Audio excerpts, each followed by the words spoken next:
I'm here with BL. I'm going to call you your stage name, right? Call me stage name. All right. Yeah, gotcha. And can I'm going to read a little thing here, auto-bio that I came up with, but if you want to add to it. Go ahead, whatever you So want. BL is a North Carolina native with a passion for performance that started in Burlington and led him to a BFA in theater. Wow. From North Carolina A&T State University. Yeah, you pride.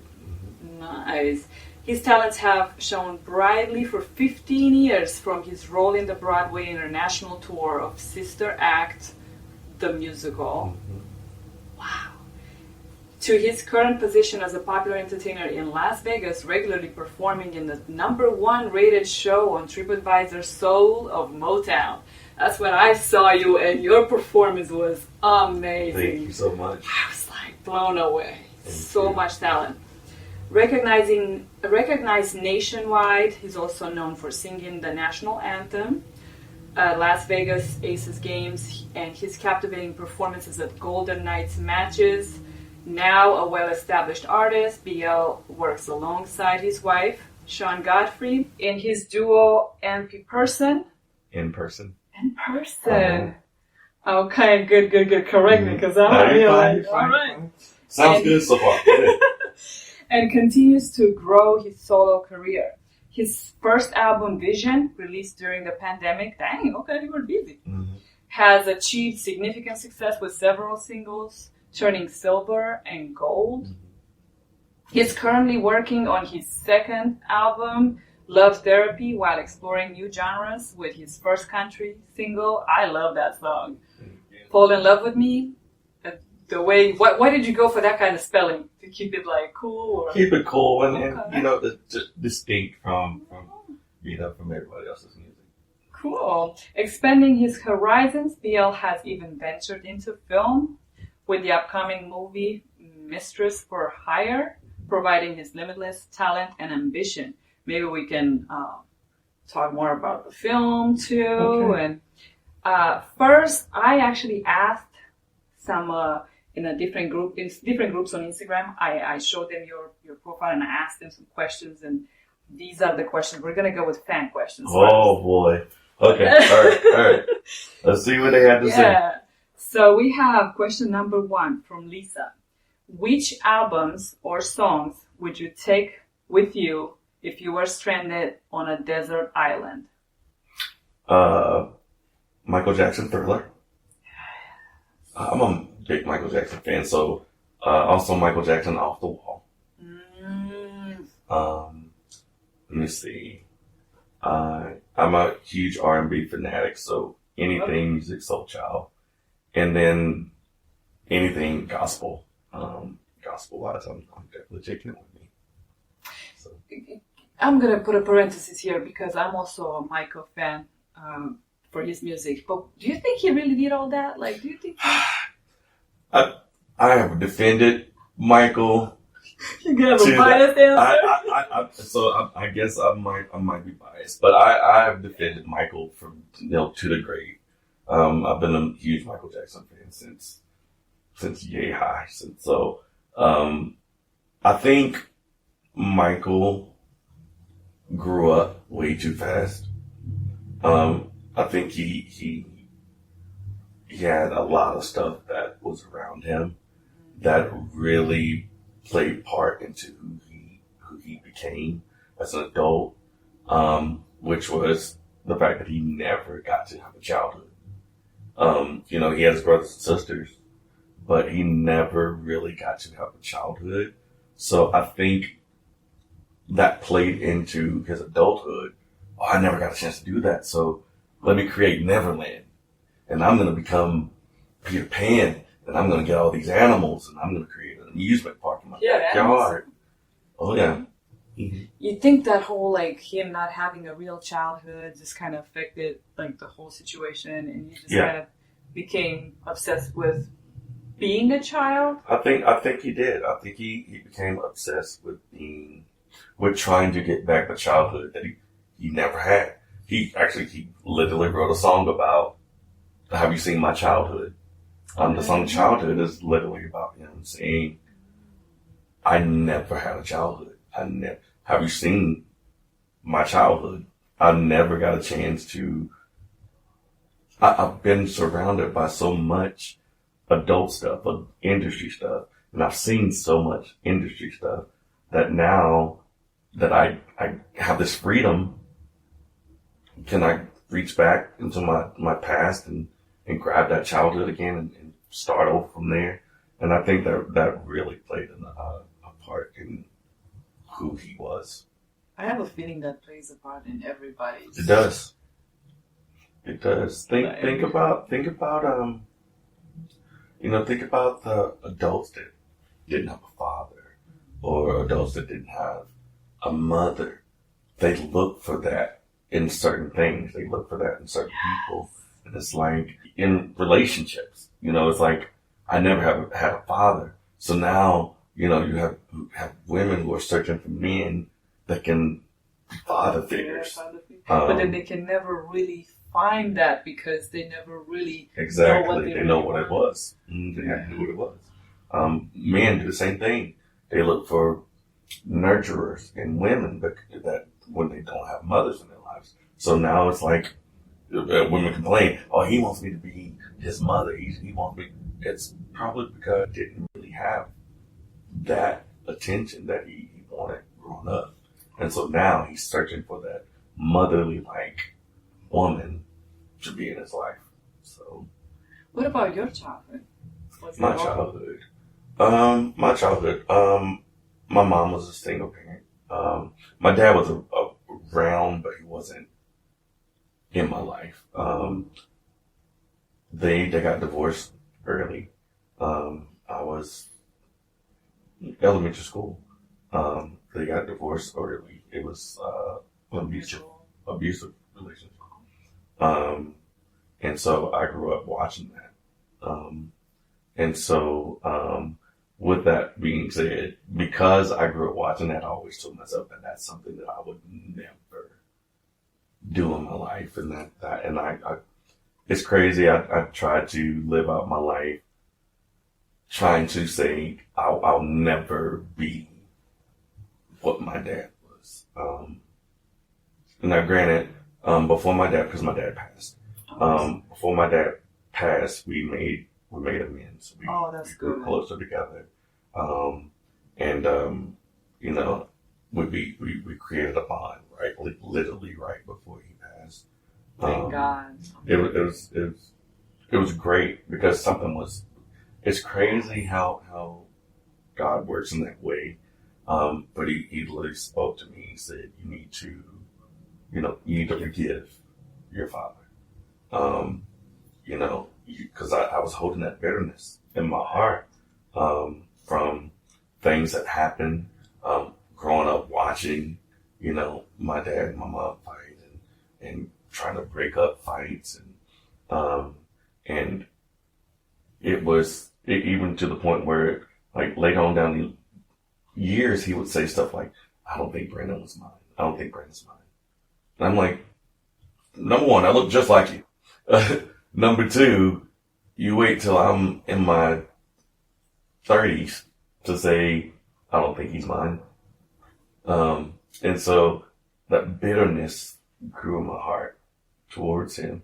And God really dealt with me with that. And he said, he told me, you need to forgive your dad, because people don't understand forgiveness is not for the person that you're forgiving. Forgiveness is for yourself, because you get to release.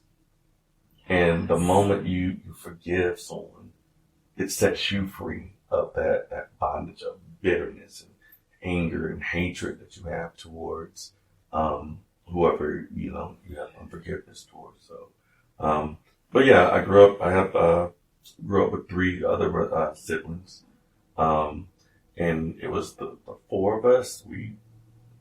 My mom was a single parent, so she made sure we were provided for her. And there were times where she would have to work, and at a young age, I would be at the house watching my brothers and sisters. You were older. I was older, but I'm only 2 years older than the twin brothers and sisters, and my younger sister.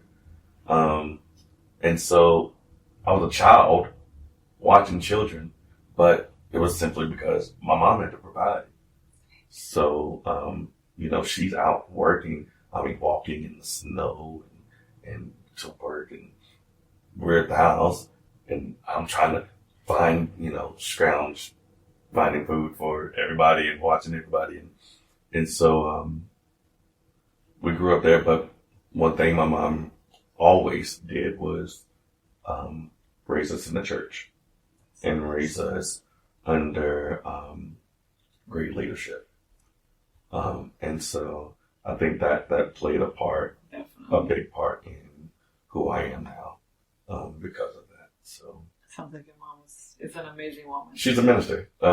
She's a minister. So she was actually in a quartet group. She's a singer. So everybody So in you the got family, the gift from her. everybody in my family sings. But yeah, they used to travel to different churches and perform, and we would always have to go. And so seeing that kind of played a part into who I am. So, Especially gospel. oh yeah. And about forgiveness, when was the moment you realized, I'm gonna forgive him? Like, what made you forgive him? How did you manage to forgive that person that's done so much wrong to you?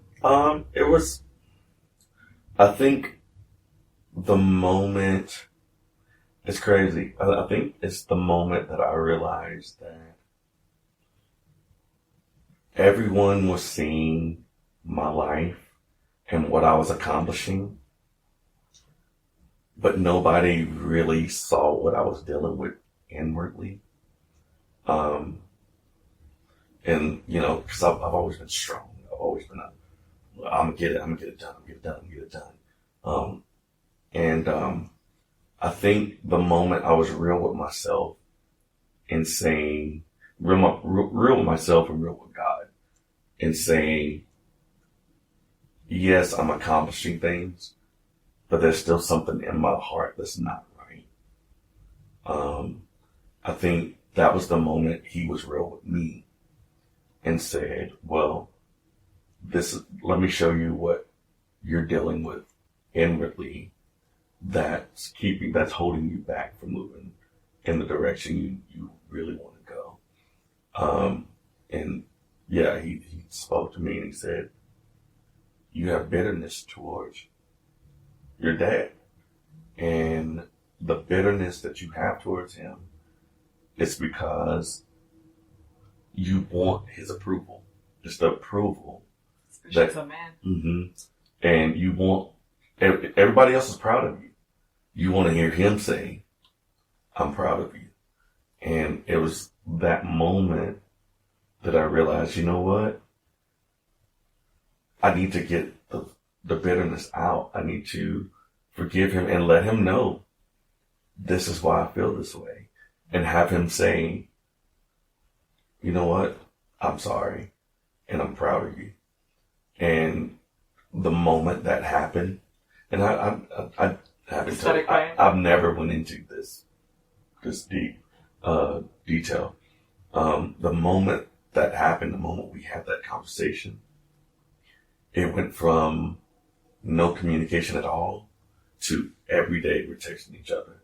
And every day he's texting, I love you, son. I love you, son. And I'm texting him, hey, Dad, how's your day going? Like, hey, old man, how's it going? Like, and the communication started. And it just so happened that right when we started clicking, he got sick. Sure. Mm-hmm. I think maybe he was just waiting for you to make that step. He was probably too embarrassed and had given up maybe.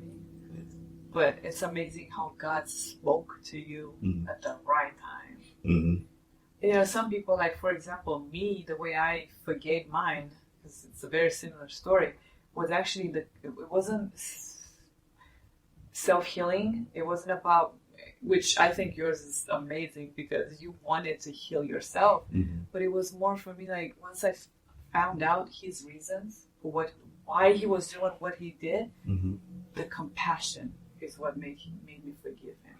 Oh, yeah. Some people just need to look into what caused that person to be that way. Yeah. if they can't be as deep as you were, because to get to have that connection with God and go the route you did, that's impressive. Not everybody can do that. No. That takes some deep. It does. Yeah. It does. So. It does. And I think forgiveness is a God thing. But I think forgiveness is also a character thing. And forgiveness should be in your character. And empathy and sympathy should be in your character. Because if you can have compassion for others and understanding for others, then people can understand you. Because we tend to want people to understand where we're coming from. I'm hurt because of this. And this hurt me. And this is the reason why I am. But at the same time, we never take the time to say, okay, well, why did that person act that way? Is it something that they dealt with in their past? Was their father abusive? Was their great-grandfather abusive? And that stuff passes down. So generational curses, they pass down. And we have to be understanding of the fact that that person's like that for a reason too. Yeah. I'm like this for a reason, but that person's like that for a reason too. Yes. And because that person's like that for a reason, I have to have empathy and sympathy for that person, because that person is definitely dealing with something else there that they have to conquer. And somebody's got to be able to step up and end that curse. Mm-hmm. Once and for all. Exactly. I'm so happy you did that. And I'm going to go back to the fan questions. Go ahead. Yeah, they got deep, didn't it? I know. They got real deep. I love it. Okay. Well, fan question was best childhood memory. I guess we're stuck in the childhood, huh? Best childhood memory. Wow. There's so many. I got it. Okay. And this is crazy too. So I was in chorus. And I wasn't even a child. I was high school. Freshman year of high school. And I told my brothers and sisters the chorus were going to different elementary schools and performing for the kids at the elementary school. And the day came that we were going to my brothers and sisters' elementary school. So I was so proud and happy that they were going to see me perform. And the bus ran late. And the chorus was going to leave early that morning. The bus ran late. And so it got me to school late.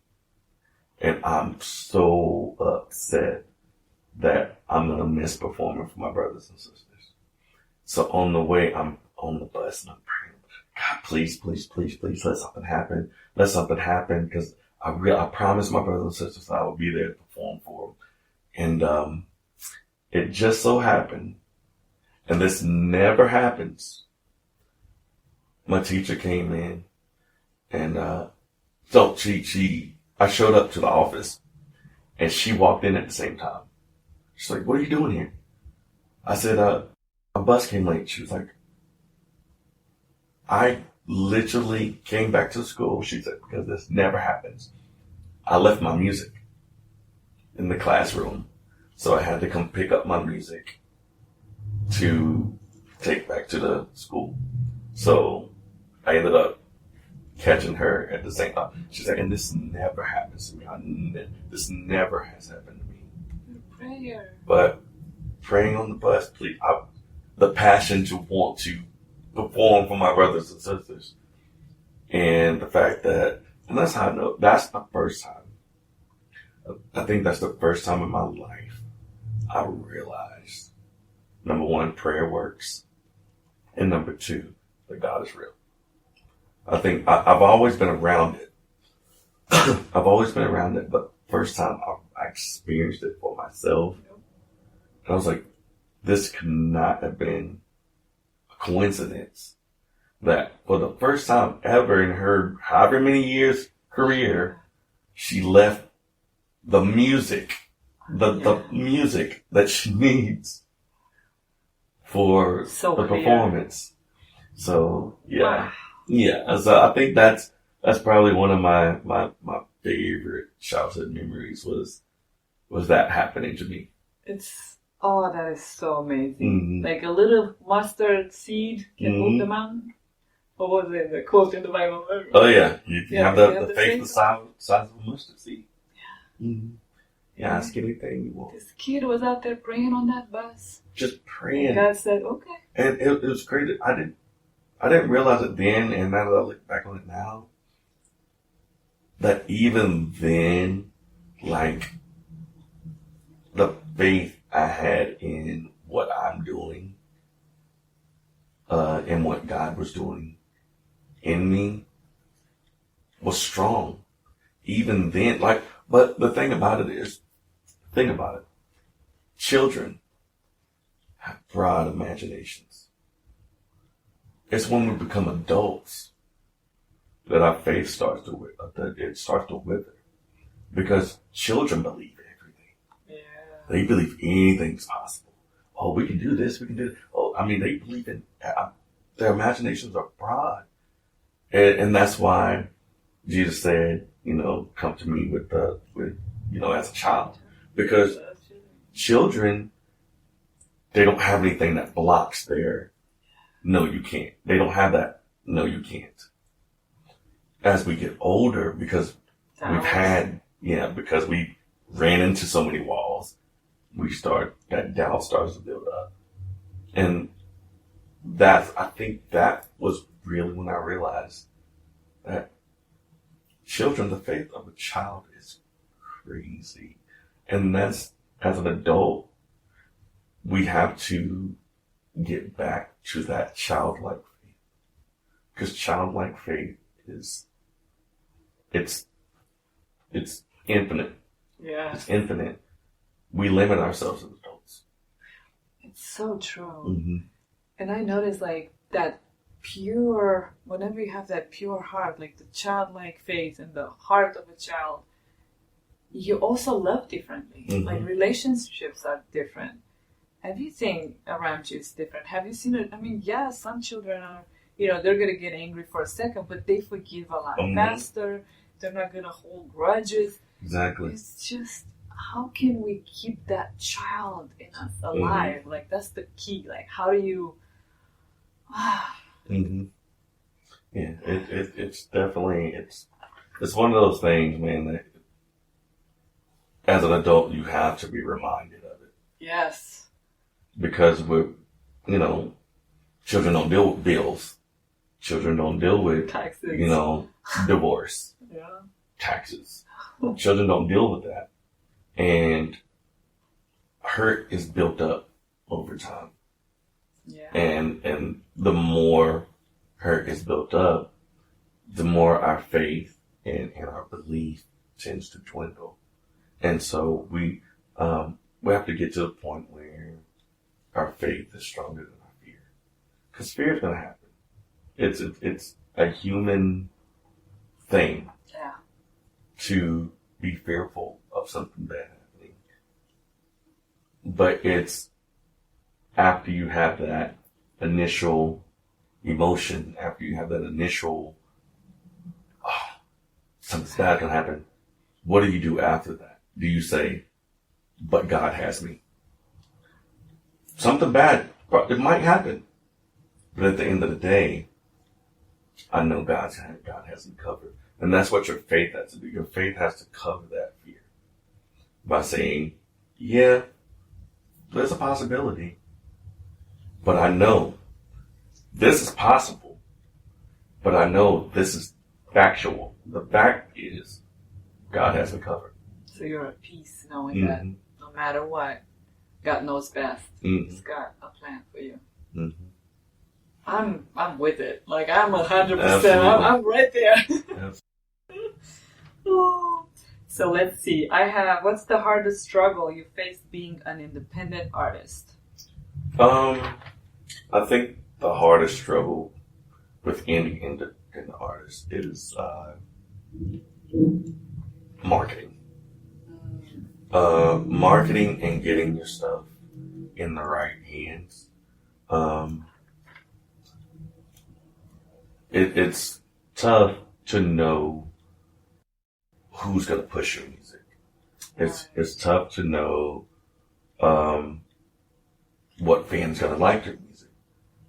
It's tough to know, how far this song is going to go. And so as an independent artist, it's always a tough thing to push yourself. People who are signed, they have people pushing them.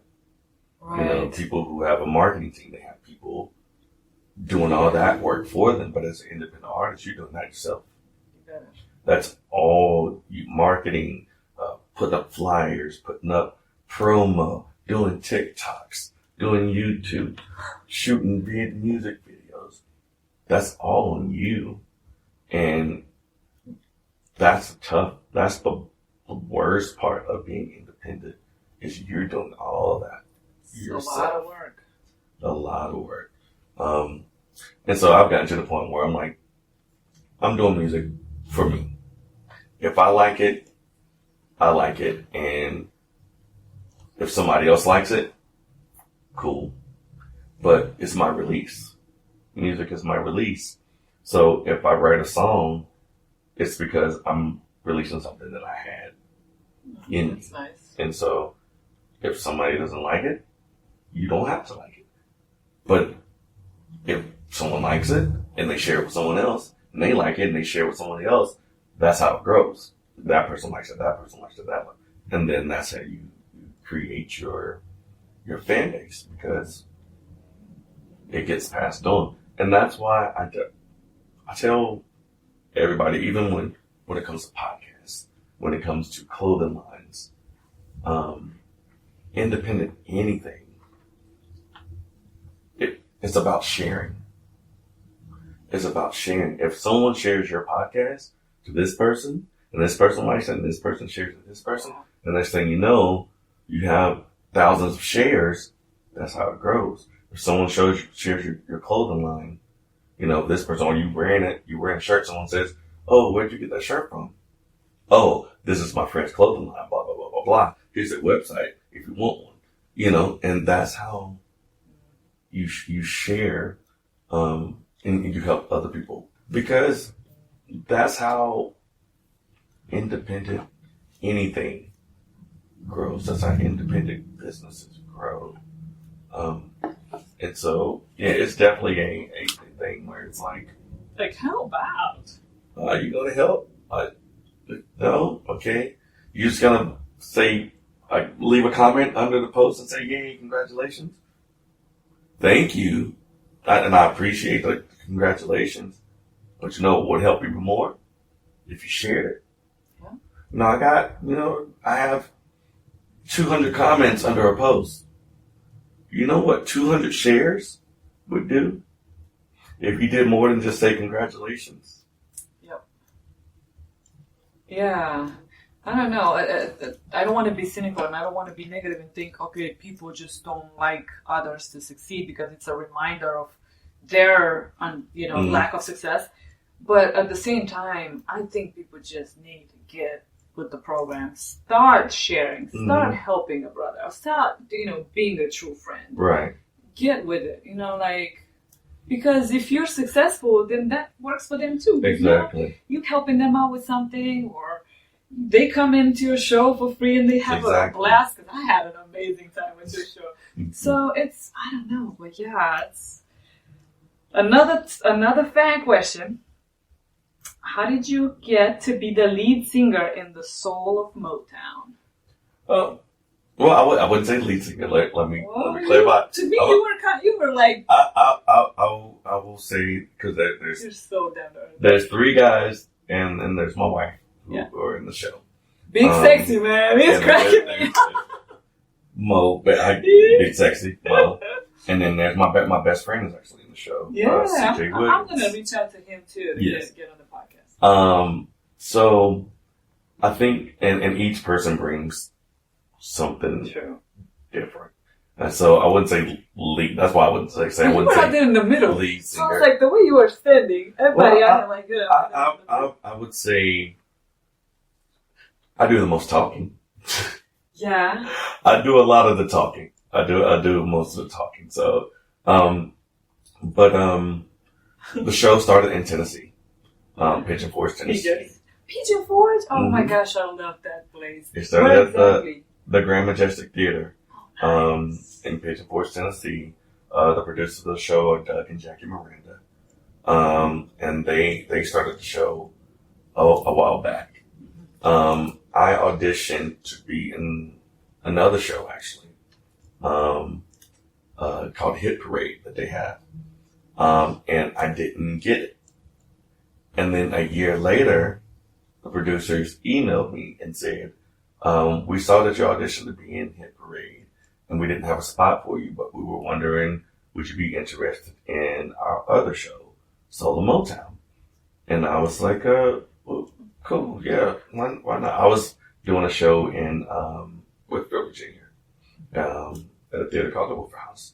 And so I drove out and auditioned, and I pretty much knew then that I had gotten in the show. And so Which is so fitting for you, this show. Thank you. And so, yeah, I did the show there for 2 years. Did the show there in Pigeon Forge for 2 years, and then we got the residency at the Westgate. And so we've been at the Westgate ever since. And that's why I met my wife was actually already in the show, and Mo was already in the show when I got there. Hey, CJ? CJ didn't come on until the year after me. He's a great singer. He is. His voice is ridiculous. And your voice. Big Sexy. The thing is, his appearance, his performance. It's his personality. His personality draws everyone. Oh man, I was like, oh my gosh. Mm-hmm. Yeah, you all are like perfectly. Yes, and that's the thing about our show is that each person fits into a certain part, and if one of those parts is missing, it's like, oh, this is not the same show. Yeah. Because everybody fits so perfectly together. And you can see that you have you're all connected, you're all... The connection. That synergy is there. Mm-hmm. It translates. Like, we all were like, this is amazing. You know, the jokes were spot on, perfect, everything. I was like... Thank you. Yeah. Thank you. And so, yeah. That's why I started. I started in Tennessee. And then we got the residency out here at the Westgate. And we've been at the Westgate ever since. That's amazing. Late nights, though, like, how do you... Well, that exhausting after a while? Well, we do 5 days a week. And, exactly. And Wednesdays and Thursdays are 5:30 shows. So okay. so it's kind of we kind of build our way back up into the week, and so by Friday, Saturday, Sunday, which are 7:30 shows. That's the one I came. And got late. It's we're good by then. No, by the time we hit Sunday, I will be honest with you. By the time we hit Sunday, we're scraping the bottom of the barrel. We're giving it all, but we're scraping the bottom of the barrel trying to push through because we give so much energy throughout because the show is so high energy. Like after a show, we're all in our dressing rooms like, yeah. Because you guys dance too, you crack jokes, mm-hmm. you engage with the audience. You're not just only singing, like mm-hmm. you're not. And it's nonstop. Yeah. No intermission.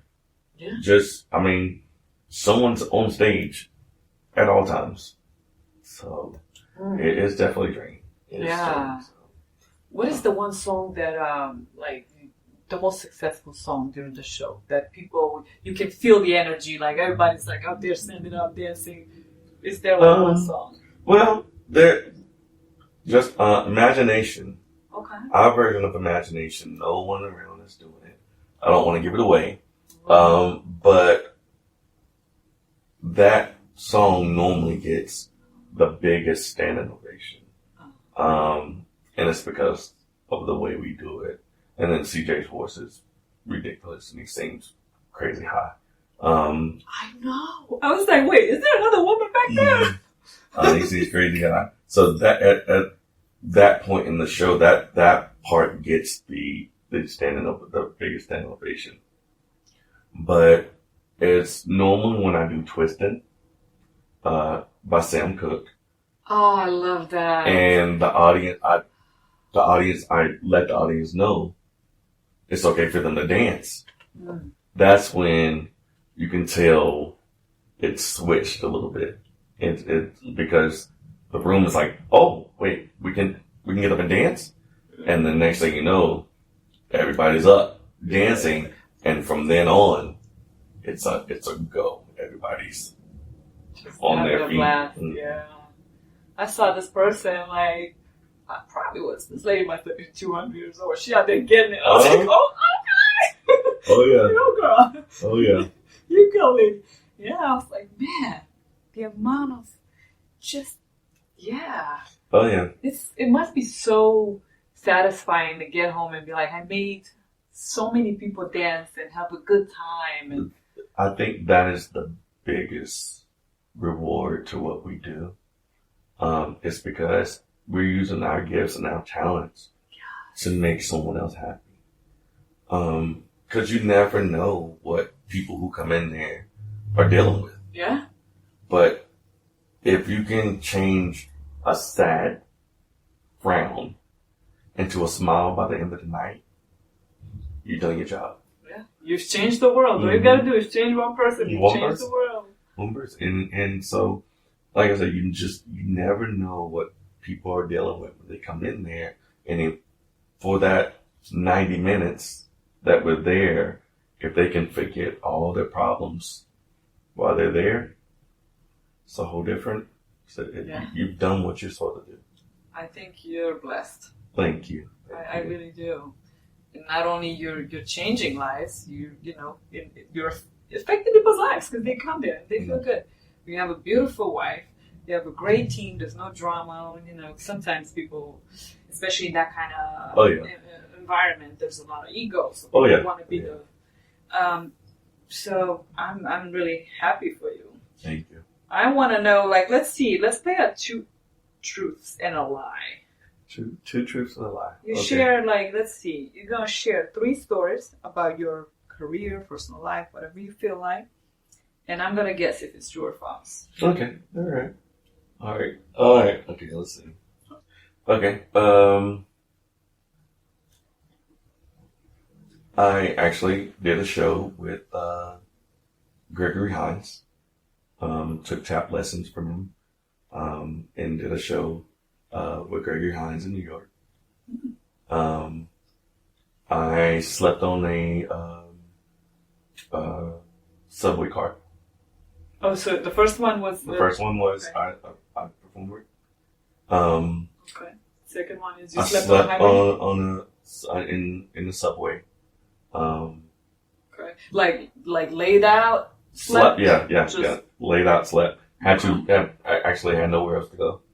Okay. And so I slept on the subway car. And let's see. I broke my leg. And the x-rays showed that it was broken. But I went back 3 days later and the x-ray showed that it wasn't broken. Okay, so the first one, it looked like it was true because of the details. Mm-hmm. Was it true? You got the lessons with the guy in New York? Hey, you're an actor. You're a brilliant actor. We're going to get into an acting career after this. Man, you got me fooled. Okay. Second one, who doesn't? Well, because you said you laid out, you really slept on that subway. But now I'm confused because your acting is so good. Maybe it wasn't true. No, that was true. It was true? Yeah. What? I actually was living in New York and I got kicked out of an apartment And for a few days, I was literally sleeping on the subway car. Just, nobody was kicking you out? At nighttime, I would go, I would sleep, wait till I got to the end, go across, get on the next one, wait till it all got away, and I would just do that. Was it safer than just kind of finding an angle, a little corner? Was it safer to be on the actual? Yeah. But I would sleep and wait till I got to the end, get off, go over, get on the other one, wait till I got to the end, go over. And I Were would do people that. like trying to give you money or help you out? Or No, I didn't look homeless. Okay, so there. I didn't look homeless, but and no one knew. No one knew. I literally just told my mom that last year. She never knew. So you went to all that by yourself? All that by myself because I wanted to be in New York and I wanted to be a performer. And so I thought the sacrifice was, well, I got kicked out of my place, but I'm gonna find my way through it. How long did you do that for? That lasted about a week. About a week before I actually got a gig, and some of the people who were in the show, I let them know what was going on, and they let me move into their empty room. Nice. So people helped out. That's good. Mm-hmm. And I think the third one was you had a broken leg. I think your leg wasn't broken. I think you got the problems because of the COVID shot. Mm-mm. You had a broken I broke leg? my leg. I used to tumble. I used to do gymnastics. Oh, that was way before the shot. I used to do gymnastics, and Dang. just so happened. Gymnastics? Mm-hmm. And I just so happened to we were on the church yard, and I just so happened to we were out there tumbling, and I landed, and it went pop. And it was so crazy because I heard my uncle, who also went to the church, that's broke. Like out of nowhere. Out of nowhere. I mean, he's on the other side of he just yells, that's broke. It's so nonchalant, but nonchalant. It's like, well, good thing you were young, because that's. And I went to the doctor, and he took the X-rays. This was what was that? Friday, Good Friday, and I am praying. Now the reason why I know God is real, I'm praying, please God, because I'm in a show in high school. I'm doing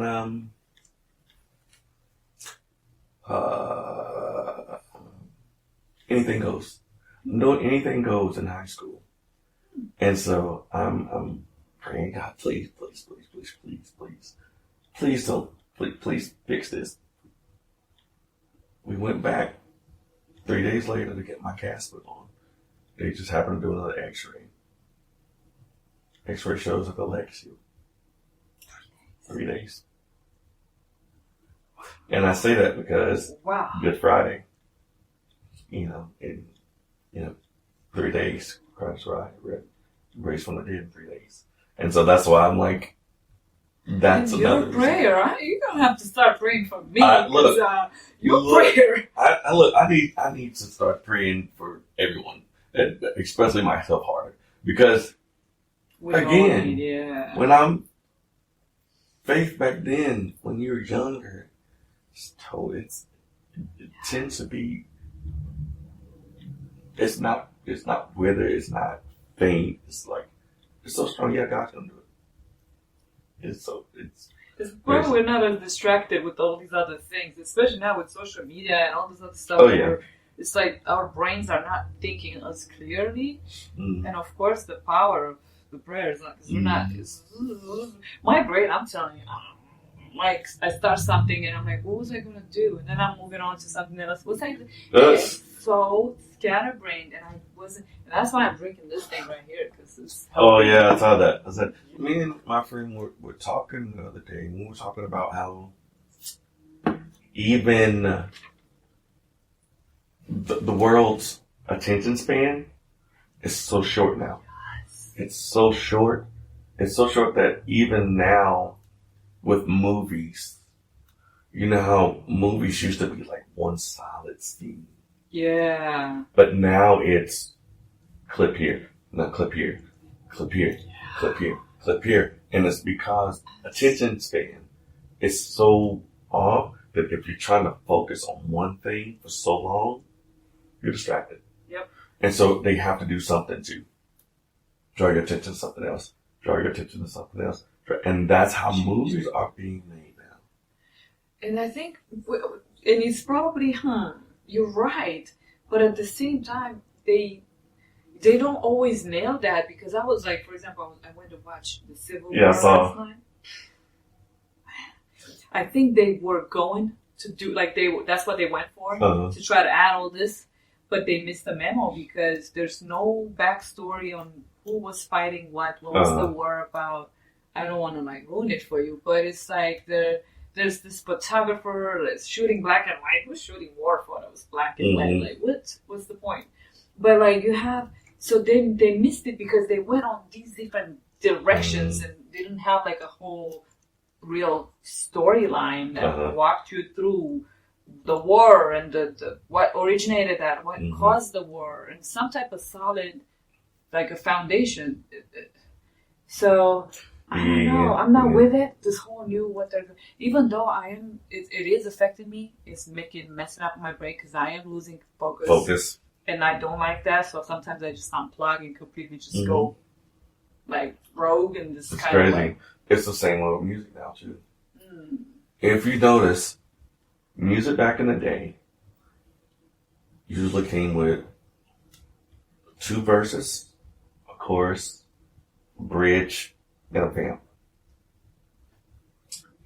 Now, music is, if it's more than 2 minutes long, you're getting into that time frame where the attention span is leaving. So now songs are literally like 2 to 2 minutes and 30 seconds long. If you notice, songs are short. They're getting shorter and shorter. They're getting shorter and shorter. And I remember a time where you could 5-6 minute songs. Yeah. And now songs are like literally 2 to 2 minutes and 30 seconds because attention spans are so short now. So now songs are 1 verse and a chorus. 1 verse, a chorus. The lyrics are getting dumber and dumber. And I'm like, my goodness, really? There's no depth. It's almost as if they believe that the mind can't do that anymore. The mind can't be that deep anymore because it doesn't have that ability. So it's like, let's sing about twerking. And that's it. Get that bag. Huh? And that's all you're going to say the whole song? And so it's the attention span. We got to keep your attention for this long. Oh, wait a minute. It's getting to 2:31. Oh, now they're on to something else. Is it because there's a lot of competition? Or is it, like you said, the people are just, it's the new generation. It's scary. I'm praying for this new generation because things that matter to us back in the day, it doesn't matter. The enjoyment of life that we used to have back in the day is now it's got to be microwave. It's got to be quick. And that's why you have so many artists. We were talking about it. That's why you have so many artists blowing up on TikTok. 1 song, and then you never hear from them again. Because I got my 20 seconds of fame on TikTok. My 2-minute song became famous on TikTok. And that's all I had. And so it's a matter of this new generation's attention span. It has to go from here to here to here to here to here to here to here to here. And no one knows how to stay focused anymore. Nobody. And it's crazy because I didn't realize it until it's the TikTok generation. It's the Vine. Remember Vine? Yeah. Vine. It's the Vine generation. Remember Vine? They gave you what, 15 seconds? 15 seconds. And it's like, if you can't entertain me for 15 seconds, my attention is somewhere else. On to the next. Huh. And it's starting to be that way with everything we do now. With TV, with music, with life, like with dating. Oh, yeah. If someone can't keep your attention, if you can't sit and have a conversation without or picking up your phone. Think about it. Right.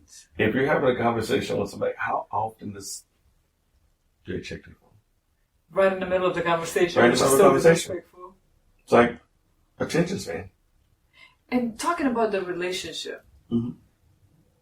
when they're looking at the phone while they're engaged in a conversation, a real life conversation, I'm so confused. Like, well, why is that need for you to look at the phone at some other, most likely woman, if it's, in the man's case, or if whatever they prefer. Yeah. But like they're looking at somebody else out there, virtual, that might not even exist. I mean, it maybe, but it's not. It's not. You're not in a relationship with that person. Why? Well, and it's how it's like. For you asked me why I've been married, how I've been married for 17 years. Right? It's because my husband's not on social media, and I think that was key for us, because if he would have been on social media liking other women's stuff, especially half naked women's stuff, it wouldn't have worked. I'm gonna tell you, Instagram and filters now, they've created this facade Yes. of what a woman or a man is supposed to look like. And it's like with Instagram, I can see this picture and like this picture, and it actually feels like I know this person, because I'm seeing this person and they look this beautiful and blah, blah, blah, blah. And the actuality is that person's not even that person in real. They might not even look like that. It's like Derek, Derek Dominique was saying, people can be whoever they want to be on social media, because I'm only letting you in on this part of my life. I'm only letting you in on what you think I look like. I'm only letting you in on what you think I have. If for 15 seconds I can lean up against a nice car and you say, oh, he got money. Well, for 15 seconds I can, have on some nice clothes. Oh, he's got money. Or even with music, for 15 seconds, if I can say, if I can get blah, blah, blah amount of likes on this song, you can pay for likes now. You can pay for views now, and it looks like you're somebody, when in actuality, you're normal Joe Smoke. But it's a matter deceiving. It's very deceiving. And is that would you think that it is beneficial in a relationship? Do you agree? Do you think, would you be okay if your wife liked other men's? No, and this is me being real, because we dealt with that. Okay. We dealt with that you because guys had that conversation you don't need to like other men's. Well, we dealt with it because, but there's an age difference between me and my wife, and because I came from the generation of, there's nothing wrong with liking, blah blah blah blah blah. Oh, there's nothing wrong with commenting. I don't know that person. And she came from the generation of, no, you don't. I don't care who it is. And so we butted heads on that at first, because I came from a whole different generation where, it's just a picture. But what we really came to the conclusion of is if what my action is doing is going to make you feel some kind of way, then I don't need to do it. If what I'm doing is going to hurt you, then I don't need to do it, because I would much rather see you happy than to have my thumb itching just to like a picture of somebody I don't know. I like that. Like, I don't know this person. It's just a picture. Unless you're liking the picture so that you get to know the person. And that's another thing. And that's probably why your wife's That's like, well, you don't need to be going on that territory. Why you liking the picture if you don't? If I'm still in this picture. Right. Why are you liking the picture if right. Why is it so? And I had to ask myself, why is it such a, I gotta like it. Why is it such a strong hold to want to just like a picture? Like what, even if it's like, why is it such a strong hold to want to like a picture? And I'm not talking like, this is my friend and they just posted something about their accomplishments, or they just posted something positive. Right. But I'm talking liking stuff that has nothing to do with being positive. It's not a oh, I'm happy about today kind of post, or it's not a positive post. It's just a half-naked girl. Why? Exactly. Or, it's a half-naked man. Why do you have to like it? And it's a matter of, I think there's a stronghold on social media to where it's almost an attention grabbing. Oh, I liked it. They're going to see that I liked it. Let's see, I'm going to play a song, and then you're going to tell me what song that is. Okay. Let's do the 80s. Oh, boy. Okay. Oh, God. See if you can guess it. And you have like seconds. Only. Welcome back, Quizzers. Get ready to sing and finish the lyrics to the most popular hits of the 80s, 90s, and 2000s. We hope you enjoyed the video. And have lots This is a real. It's going to be bad for me because I call myself a jukebox. But oh, sure. Girls just want to have fun. Cindy Lauper. Singing opera. You're good. All right. Got one down. One down. Yes.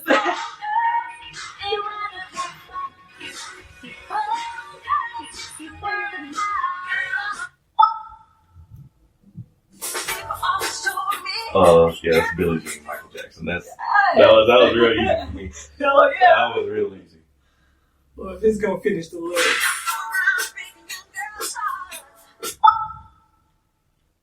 Every night in my dreams, I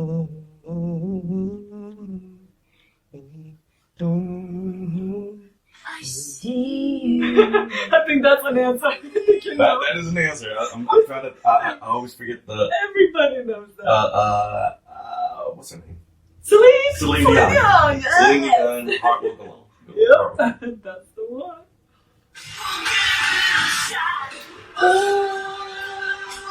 Living on a Prayer. Yes. Bon Jovi. Bon Jovi.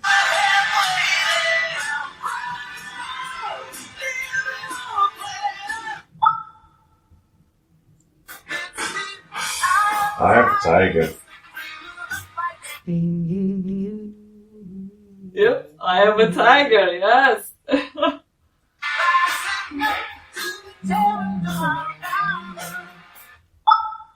Oh gosh. Britney Spears. Oops, I did it again. Yeah. And again.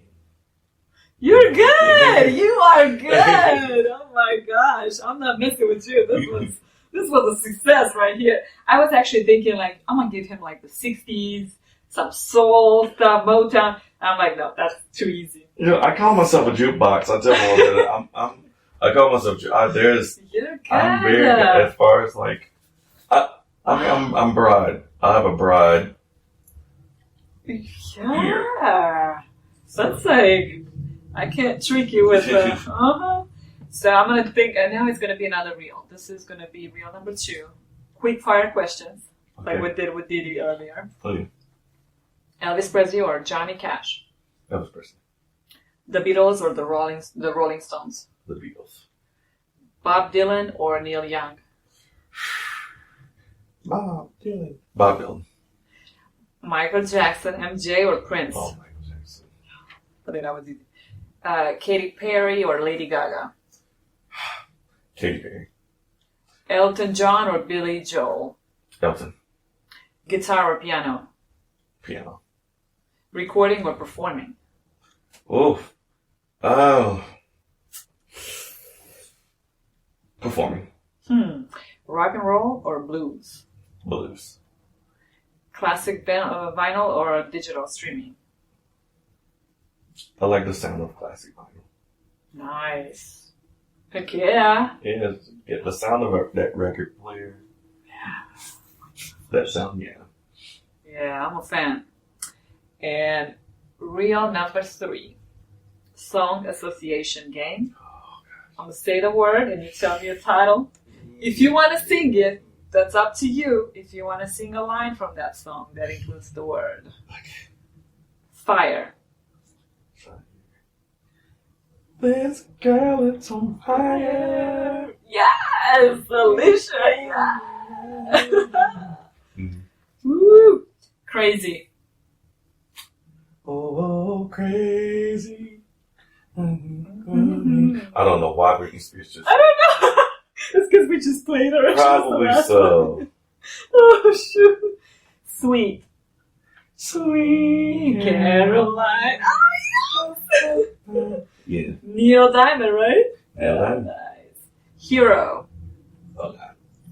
And then a hero comes along with the strength to carry on. Oh my gosh. Yes. Oh, Mariah, I love her. Magic. Do you believe in magic? Ooh, nice. Yes. My goodness, you got this down too. Smile. Thanks.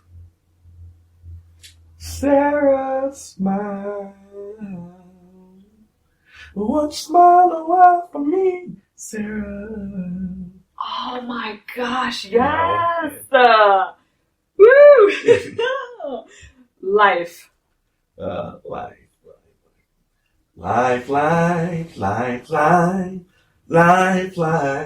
That's Casey and JoJo. Oh, okay. So I was like, who that? Okay, yes. Casey and JoJo. Casey and JoJo. Nice. Do you know Life on Mars by David Bowie? Life on Mars. I've never been a David Bowie fan, I but don't think I do. the AI said that's the best one. I don't know. Sunshine. You are the sunshine of my life. That's why I'll always be around. Oh, that's a good pick. I almost went for the Ain't No Sunshine. That's a good one too. Nice. What was that? Reel number 3? Yeah. Do we want to go into reel number 4? What's real number 4? It's 2 truths and a lie. Oh, we did it. We did that one. We just did that. Oh my gosh, we did did have that bad memory. Shoot. Look. If we wanted to do 2 truths and a lie, No, we I didn't. But I kind of want to go back to, I don't know if you feel comfortable talking about your leg situation. Is that no? I mean, too political? We can. I mean, I don't want to get into. I think stuff, I think that's what happened, but maybe that's not what you think happened. Mm-hmm. Oh well, see, the broken leg happened when I was in high school. Yeah, I got the booster shot, and it kind of messed with my immune system. And what happened was because it messed with my immune system, your immune system it makes your nerves go haywire. Mm-hmm. When it messes with your immune system, and the nerve sent a signal to my brain that I was injured, even though I wasn't injured. And because of that, your body goes into emergency shutdown mode. And it locks everything down to keep you from getting further injured. And you basically can't feel the leg, or? No, you can feel the leg. It's just, it feels heavy. Oh. It feels heavy. But because of the therapy I've been going to, it's better now. And who's this person that's, if you want to promote their business? Imbalance. Imbalance. Okay. Imbalance. And they're good. They are amazing at what they do. Imbalances, they're amazing. They basically, you go in there and you say, this is what I'm dealing with. They do a consultation because they're not like just a massage place. They're a medical massage place. Do they actually do they stretch you? As well? They stretch you and all that. If you say, I'm having problems with this part of my shoulder, they work on that part. If you say, this is the part I'm dealing with, then they work on that part. And so what I've been getting is lymphatic drainage massages. And it's basically pushing out the COVID booster and the COVID shot. It's literally flushing that out of my body. I've heard that percentage of those vaccines that were bad, I've heard that they're affecting older injuries. Like, so if you have you say you have asthma, then you're gonna get increases. Or if you have problems with your heart, you're gonna get myocarditis. Or some people get blood clots. It all depends on what so maybe that's what happens. And what's crazy is that happens with people who have existing. Yes. But there are people who are completely healthy. Yeah. I was completely healthy. Freaking athletes. I'm in the gym 5 days a week, so I'm healthy. I'm dancing on stage, I'm sweating. I would have never known. And you can't tell on stage, right? You can't tell on stage. And people, it's crazy because people see you on stage and they don't know the pain that you. Oh, the sacrifices that we. Yes. There are days where we don't have voices and we're up there, and everybody else, can't tell, but we're fighting. We might have injuries and we're fighting through it. But yeah, there are people who are completely healthy, who are literally randomly damaged or and they can't even get paid. Yeah, which is so frustrating. Mm-hmm. And so yeah, it's not yet without being political. I think someone dropped the ball. As far as really notifying the people of what they were putting in their body.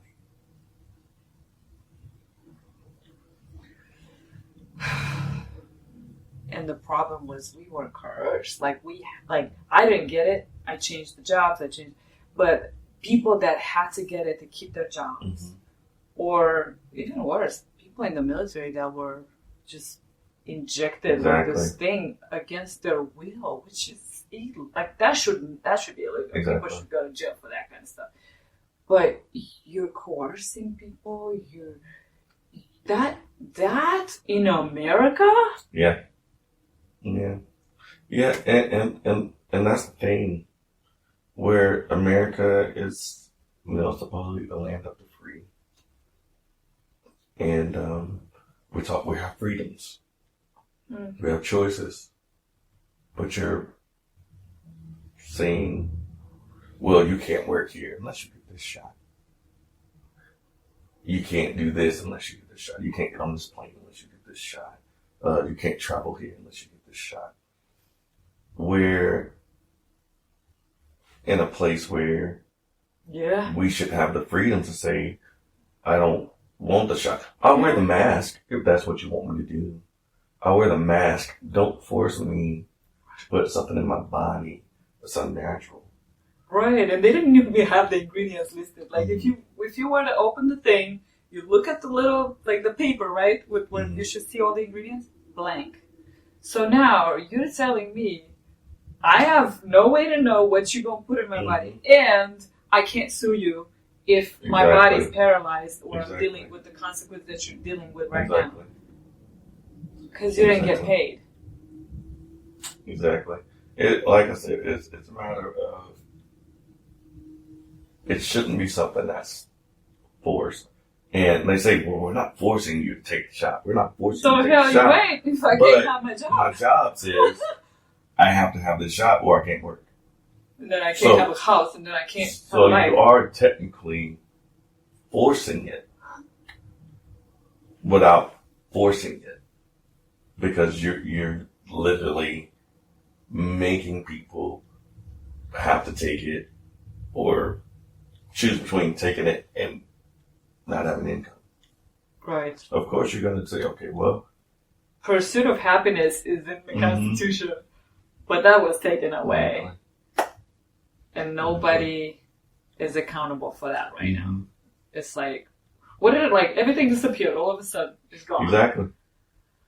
And I'm so happy to hear that you found the right people that help you with this, and you're putting amazing shows despite Thank you. all the pain and all that you're dealing with. Thank you. So that's amazing. And I also want to know, like, let's see, I think I have more questions for you. Like, what would your advice be to these youngsters coming in, trying to be in a show like yours, and then they come to see you and they're like, man, I want to do that too? I would say first, work on your craft. Nothing comes without hard working and effort. And I don't care how many people say, that, oh yeah, it just happens. No, it doesn't just happen. There are people who went to school for stuff like this. There are people who put hours and hours and hours in ballet classes and dance classes and vocal training and different, they invested in themselves. You have to invest in yourself. And talent is not enough. Talent it isn't, because there's so many talented people in the world, but investing in yourself and putting that extra effort into working your craft is what sets you apart. Because there's so many people who can sing a note. There's so many people who can read a line. There's so many people who can create blah, blah, blah, blah. But what makes you distinctly you? What sets you apart? Your work ethic and putting the work into yourself and creating and like you get it. The thing about it is plants don't grow just by, okay, I'm going to put this plant here. I'm walking away from it. You gotta keep watering it. You gotta keep watering it. And the more you water it, the more it grows. And if you're not watering it, bugs come, take the seed. Things happen to the seed that you planted.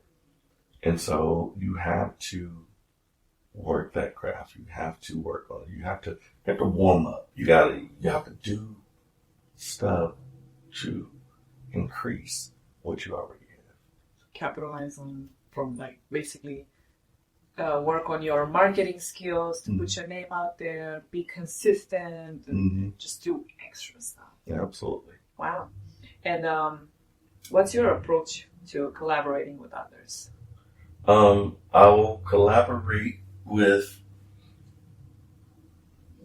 anyone who I see is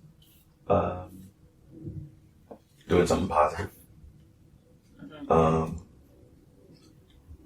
Anyone I see who has the same drive, has the same want to. There's so many people who are talented, but they don't want to do anything. But if I see you have that same, I gotta get it done. I want to get it done. Hustler. Can you? oh, can you collaborate? Can we make this happen? Because this is what I'm trying to do. I have no problem with saying absolutely. Dominique, you heard, I told him, you put out music like every week.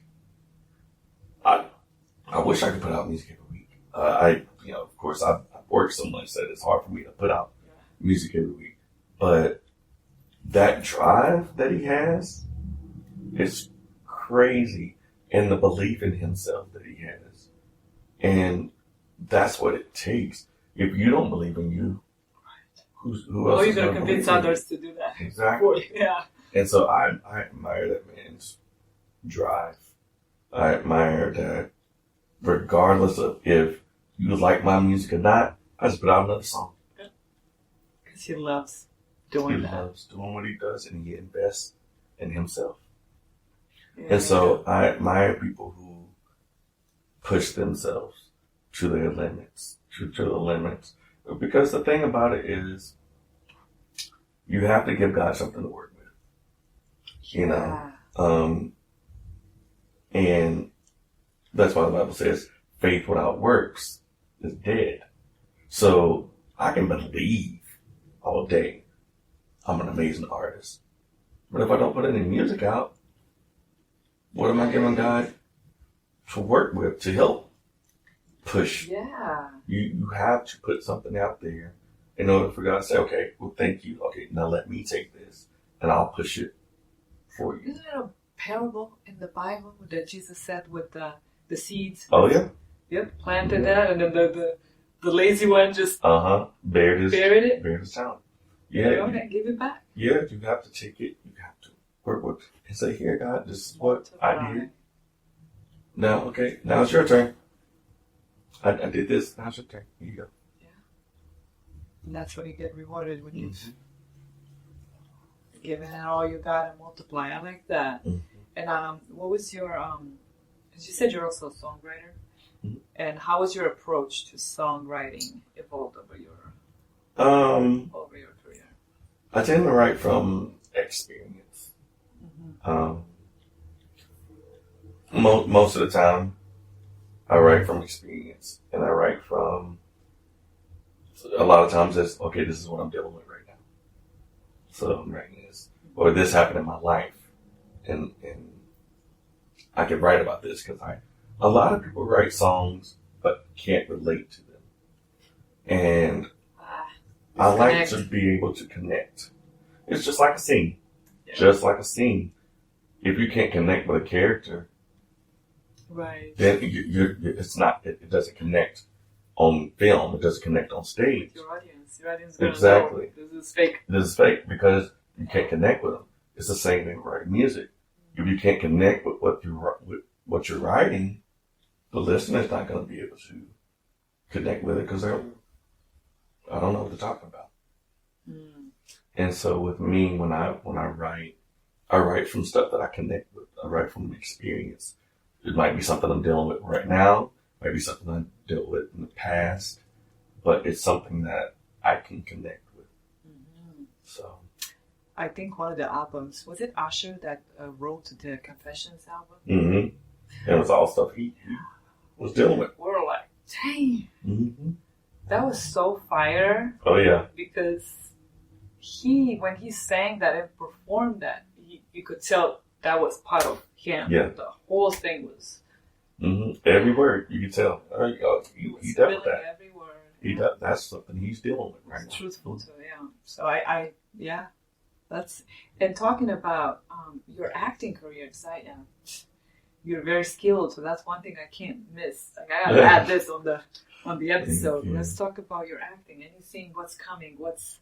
I just did a shot of him with TNT Productions. It was the people. I think TPN, the People's Network, that's Bobby and Renee Peoples. They're producers and writers out here in Vegas. We did a movie called Mistress for Hire. Oh yeah, that's the one in the bio. Mm-hmm. And they actually is in the works of being edited and stuff right now. And you could talk about it, right? Or I I think so. Make sure. I think so. Let me know if I need to edit this up. I think I can. I think I can talk about it a little bit. I think I'll be all right. And it's synopsis is there's this mistress that wives hire to blackmail husbands into getting their money. Oh my gosh. So the mistress will mess with them, and then they'll get pictures of proof of that the husband is cheating, and then the women will go to and get money. Sounds like a Tyler Perry Does situation here. So yeah, that's the whole synopsis. Oh, very interesting. Isn't it something is something similar out there? Oh my gosh, I'm sure. I mean, cheating, cheating stories all tend to be the same. Yeah, but yeah, that one's it's gonna be amazing. There's some amazing actors in it, and Renee and Bobby, they do a really good job. Directors and producers and writers. Wow. They write it, they produce it, they film it. Team. Sounds like a power couple. They film it. They do everything. So they are good people. This is my first one with them. I honestly just met them. I've been wanting to get back because, like I said, I have a BFA in acting. So acting is my first love. Music is okay. If music is 1A, then acting is 1B. And so I've always wanted to be on film in front of the camera. And that's something that I've really told myself this year. This is the year that I really get back into the things I love. So now I'm at the point where I'm like, this year I really want to get back into acting. When you have that passion, because obviously you went to the university and the acting university, so you've always had that fire inside of you, and now you're starting to have these opportunities and something new. You've been doing Motown for a minute now. It's like, although you love it, but it's kind of like, okay, this is something I do a lot of, but I want to do something different. Absolutely. And my passion is, I want to put that fire out, or at least explore that. Yeah, at least explore it. One last question. Is the music industry competitive in Las Vegas? Would you say? Is it competitive in Las Vegas? Yeah. I would say that there's a lot of artists in Las Vegas who don't get the recognition they're supposed to get.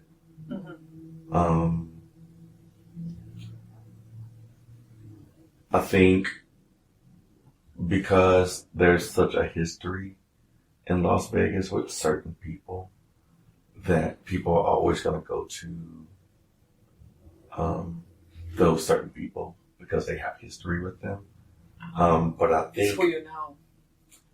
and I think these new people that are coming into Las Vegas are coming in with a different vibe, but they don't get the recognition because no one knows them.